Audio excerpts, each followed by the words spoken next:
It is a crime full of victims. Millions of people are suffering. Thousands of people in Bangalore are suffering in every war. And we need to do something about it. So ignorance cannot be held against the people of our country, nor apathy. Yes, it does drive me to anger. There are moments when I feel very upset about the middle classes who should know better. I can understand the poor not coming out to vote or voting for money. But the middle classes have no such excuse. They pretend to know a lot. They pretend to want change. Ordinarily they have alibis, because everybody is bad, whom do I vote for? What's the point of voting? Now they have no alibis in these 5 constituencies where wonderful candidates stood up. And despite that, they're bugging. But then there are people after all. These are not foreigners, therefore there's no point being angry forever. We have to channelize our anger or our concern in a constructive way. That is my very humble appeal. I know what you're going through. Do not for a moment think that I do not understand. I have been going through it for years and years. Every time, each time. I know how painful it is. I know how much of hours of endurance we must have. I know how philosophical we should become on vacation. Suddenly you remember Gita, you think of Nishkama Karma, you think, effort is in my hands, but the outcome is not in my hands. Maybe in some senses, that perspective also is valid. Not that there is not going to be an outcome. We do it only because we do what is right. No. I think each of the things that we do does have a cumulative effect. Just now I was telling our friend Srinivas, it's a bit like we have a big balance. On one side you have a load of 1 ton. On the other side, every day you painstakingly collect lots of material and add 100 grams a day.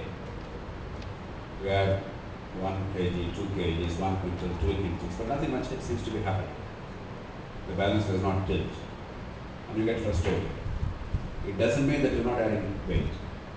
It doesn't mean that things are not changing. They are changing, but the change that is visible is not yet manifest. It takes time.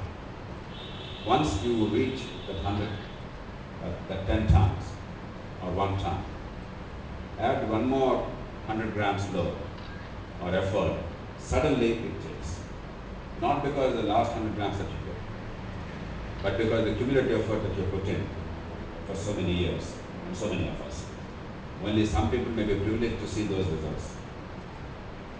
Only at a point of time you may see those results. But please rest assured, it is the outcome of the cumulative effort over a period of time of so many people. It is never because of that one person on that day adding that effort of 100 grams. That is the way of fundamental change in society. Yes, is it fair? No. Do we deserve something better in terms of the glow of satisfaction that we have seen the outcome for the efforts? By all means. But the world is not always fair. When you're talking of monumental efforts, transforming millions of lives, there are things we have to do knowing full well that they may not be short-term outcomes. And yet throughout history, the world changed with such efforts. When 21 years ago the Berlin Wall fell,